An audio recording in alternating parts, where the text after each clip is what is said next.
Hello and welcome back to module number 9. And today we are going to talk about multivariate analysis. And I'm going to present, in the end, I'm going to present one of my favorite R package that I think this is the new renaissance for R programming and visual analytics called ggplot2. But let's begin. So before the idea of multivariance, I want to again remind you to read Nathan No. The subject of the chapter is visualization patterns over time. And however, I would like to start with general graph design, as some of you already asked me or emailed me and came to my office, and I appreciate that. So let's start with the basic. I outlined 5 principles, rules that often discussed by design community over the web.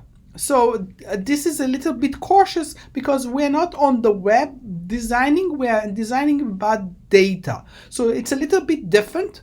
And the difference is that when you are designing for the web, you usually take into account usability and user accessibility to your website.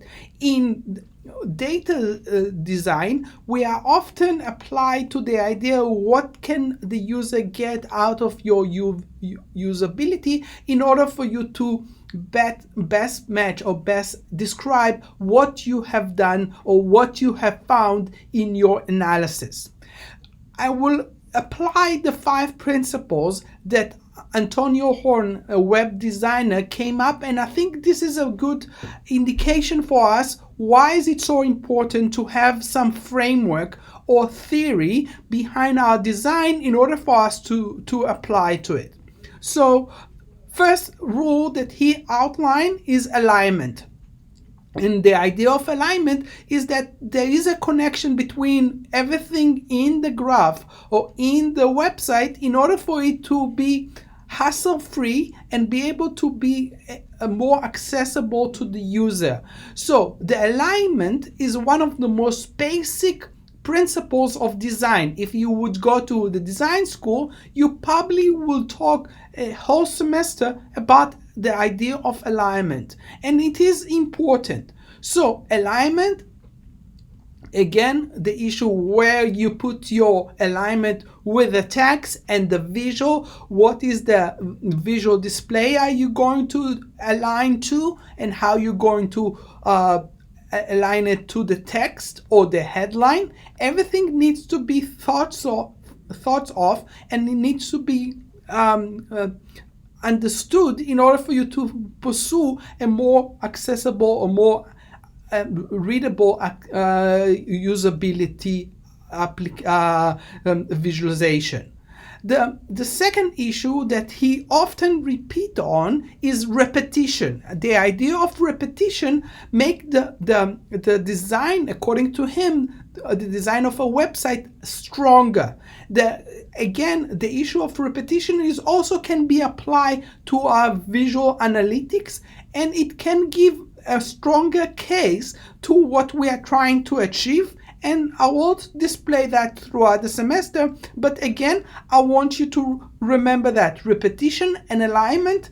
And number 3, which is probably contradiction to the alignment, and is the idea of contrast. You need to show some contrast with regard to one of the biggest issue is the issue of the color, the issue of contrast one versus the other, and or the lines, thin or thick, or fonts, classical versus contemporary, or the shape, big versus small. All those things can be implied and can be implemented in your visual work. A great example of contrast is black and white, and again, this is the power of the design, and be able to display that in a very concise way. Proximity is another way to organize. It is by grouping similar elements together in order for it to show the idea it is quite solid. And again, we do not have a freedom of much design, but if we will keep in mind this idea, will make it life more easy. Another way of doing it is also balance between the structure of the design, be able to apply to it in order for us to have systematic balance or asymmetric balance. Both ways is giving us some structure that we can work with in order for us to create a more transparent visualization, and balance is a way for us to apply and display that. Our textbook, Stefan Few, Show Me the Money, talk about maintain visual correspondence to quantity. One of the biggest outline or things that I often remind myself when I see his book is, at all cost, avoid 3D.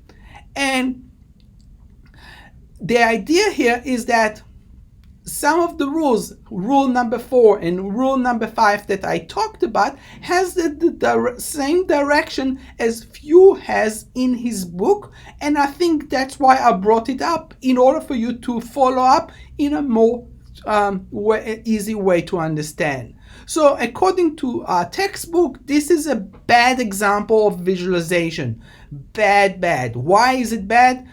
We do not portray what the data represent. It does not show the contrast. It shows a lot of lines, but it doesn't display what we aim to display in our analysis. Okay, so until now, we talked about different variants, one versus the other, but we did not discuss the idea of multivariant. And the idea here is that it's more than 2 or 3 variables that we need to match to the visualization. One of the biggest example in our community is empty cars. Empty cars is a list of all cars, and it breaks down those cars based on specific a variable that can be displayed. Example, in draft, the WT, VS, and so on and so on. I'm not a big car fan, but this is a great illustration of the issue of how multivariance is part of our nature that we needs to analyze. So the set holds a lot of variables. So example, it holds the Mazda, Fiat, Honda, Toyota, and of course Volvo. And the idea that how do we combine them in order for us to display the variables that we have data on, in order to display that accurately in visualization. So again, the layout of the data set, the miles, what is the abbreviation of it. Example, HP is gross horsepower, and also all the transmission and all this information are part of the data set. So let me introduce you to the idea of ggplot2.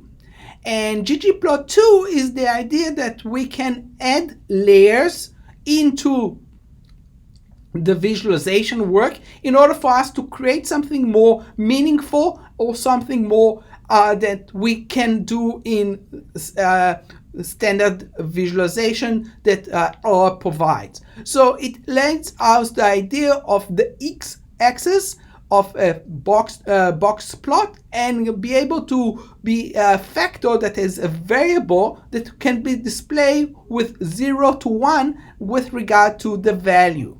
So the idea here is that we can apply linear regression and apply multiple module that can be displayed in a statistical framework and visualization in order for us to do that. So there is a structure to ggplot2. And the structure, as I outlined to you, what does it entail? First of all, you need to have the package as part of the R environment installed to it, but the issue of ggplot2 is giving you the ability to determine which assets of the data you want to highlight and how you're going to display that. So you have the aesthetic, the AES, and you have the geo point that you can add in order for us to do that. This is something that, again, I will repeat it again, Excel or any other platform does not allow us to display. So the idea here is that ggplot2 allowed us to show that 95% confidence that can be dealing with the result and be able to show us multi-linear regression in a sense that it is much more transparent. Back to ggplot2, and I want to talk about a little bit about the code itself, because this is part of the process. This is part of what I want to you to understand, because it's not only the code, there is some theoretical understanding what the code needs to do in order for it to create the visualization. So there are issue of the use of color, the use of size, and the use of a layer in order for us to create additional layer to the visualization to create such a beautiful, in my eyes, beautiful visualization. So the line code, again, is that the outcome, this is what we can create out of it.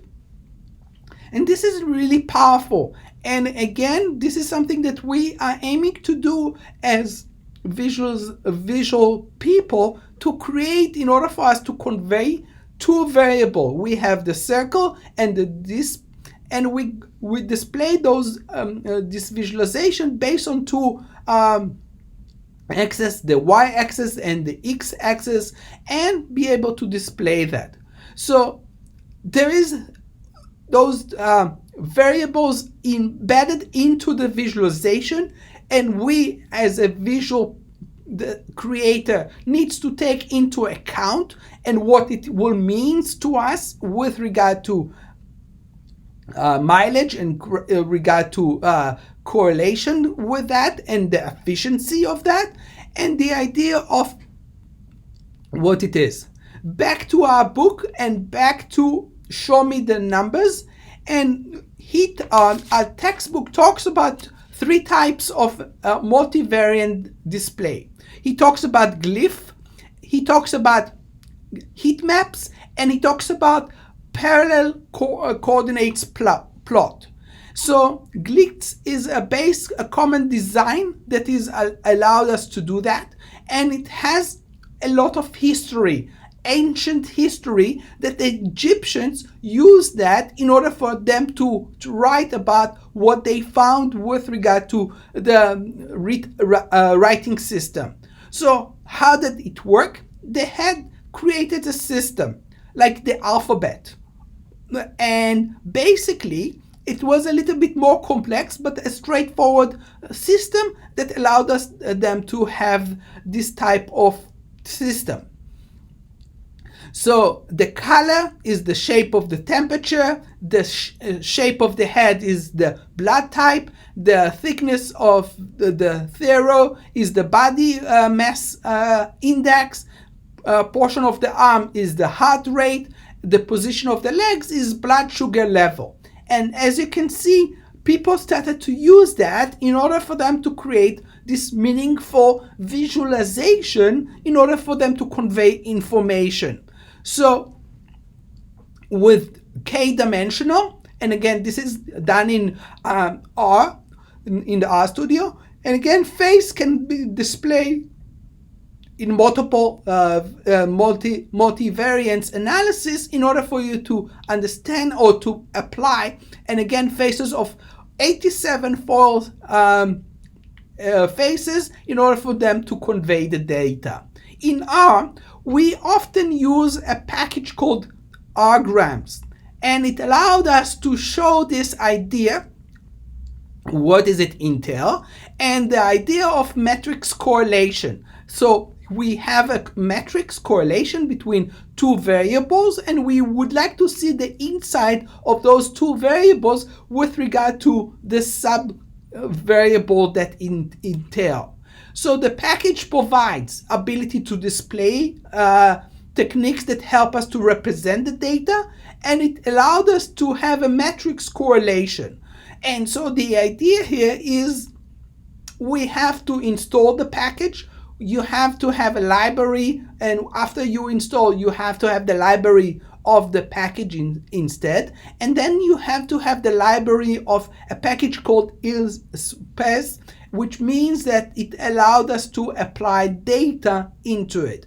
And another package is called FactorMineR, which is another data set that allowed us to display data. So the end result is something like that. It is again heat map in its best, and in this case it shows us four variables, and four variables that display not only correlation, but they can also show two of the variables can be displayed inside the correlation inside the variable themselves, which is quite powerful in a sense that we capture that in a visualization instead of us writing 4 or 5 pages of words. So in R, I lay out for you what you need to do. I forgot to close the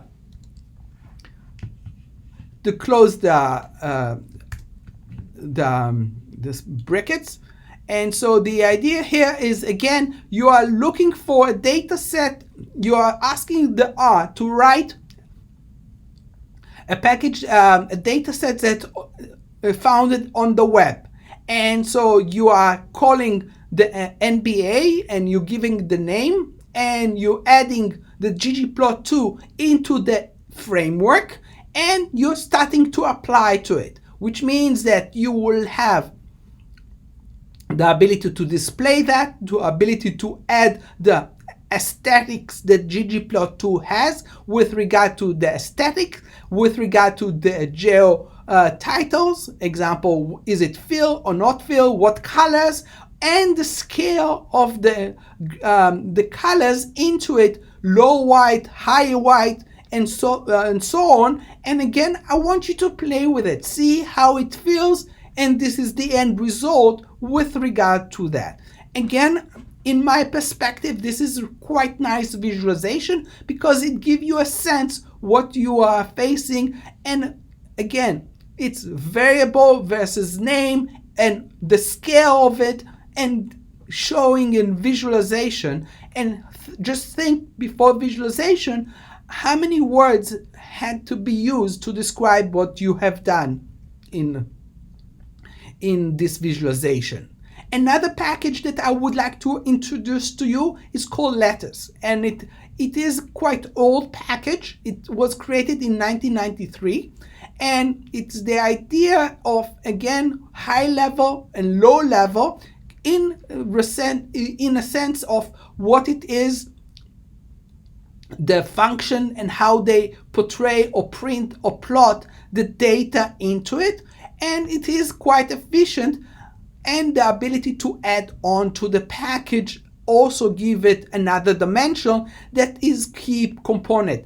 I broke down the components of what the package require. Example, the auto.key has to be true, and if you will go and read the PowerPoint slide by slide, not like I do, you probably will have better sense what it is entail. So the steps in using this Lattice package, again, you have to install it, you have to call the library, you have to create a XW plot in order for you to do that. It's a little bit different terminology with regard to how we created the visual into this package, and the idea what it is entail and how they frame it in order for us to create something like that. And again, this is quite powerful.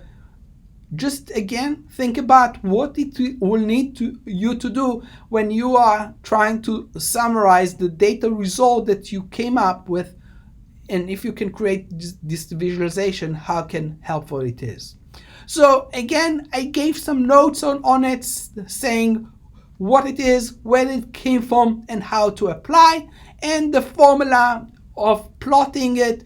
What does it entail? Again, it's like the idea of analytics in a pure sense, that where he calls for the formula that he is responsible, the creator of the package is responsible. So the formula consists of the term long in order for it to plot it, and in order for it to display it. And this is the type of histogram that you can display in this package. It's quite clean, it's quite clear, and again, it's quite nice. Last example of the latest graphics is wireframe. I'm sure that some of you already embedded the idea of wireframe, but in this case, in R, we are displaying the iframe with 3D space, and this is again the result of our using space, using 3D and wireframe in order for it to do that. But again, I want to go back to our framework or theoretical thinking here. And again, one of the things that our textbook shows or discuss is the idea that multi-analysis and best practices based on our textbook is ranking the item by similarity. That is the idea that showing that based on popular or universal approach, in order for us to break the multivariance that we are trying to capture in visualization, in order for us to make it more transparent into the user who are watching our visualization. We had the same issue. He discussed the idea of breaking down beforehand, and this is again one of his concern about multivariance. An example, this is a little bit intense, even though it's beautiful, it is a little bit intense because the user basically loses sight of what he is actually watching. So one of his recommendation in order for us to apply organization into multivariance analysis is the idea of clustering. And the idea of clustering is the idea to show similarities, low similarity, high similarities, and what does it really mean and how to apply to it. So example of clustering in visualization, again, the idea of colors as main component, but in addition to it, to add those dimension or bar in order for us to display what it is entail. I'm going back to my foundation, and which is the ggplot2, and the idea of fitting in the plot is one of the things that the ggplot2 tried to address. In Gromov graphics that inspired the creation of ggplot2, he talks about, the author talks about how do we overcome the idea of plot, and in order for us to do that. So in order for us to apply different scale or different color scale into it, one of the sub-function in ggplot2 is gems. And the idea here is that we can display different colors and different scale in order for us to do that. So this is the grid that ggplot provides. The grid with regard to colors and how we can apply to it with regard to the plot that we are trying to achieve. So simple example, what I want you to watch here is, again, the background is, again, it's not white or it's not black, it's the idea of scale. So we have the canvas of the plot itself, and we have the data, and we have basically what it is. We have line and we have points that connect each other and to display what it is. we can convert it into a little bit more intensive with regard to Cleveland, their way to portray that. And one of the Cleveland ideas that created Cleveland, who was the one who wrote about the grammar of graphics, he said, in order for us to be more transparent with regard to the graphics, we need to lay out exactly how the bar graph is being displayed. And so this is in ggplot2, this is how it's been done. So the creating the box plot, I showed you the command, the condition, and the add of summary into the equation in R in order for us to generate the box plot and be able to display it clearly. And I gave you more about clustering in this review about what is statistical shape analysis, which is clustering, learning, and testing. And again, this is a good article that you will enjoy. So that's it for now. You will have more information on the Canvas about ggplot2. I will give you more specific example on it. I hope you enjoyed it. I hope that you have started to understand that I want not only to see the copy of the code, but I want you to see the framework that we are working in order for us to make it more transparent or more coherent with the way we design things. Until next time, I hope you enjoy it. Until next time, have fun.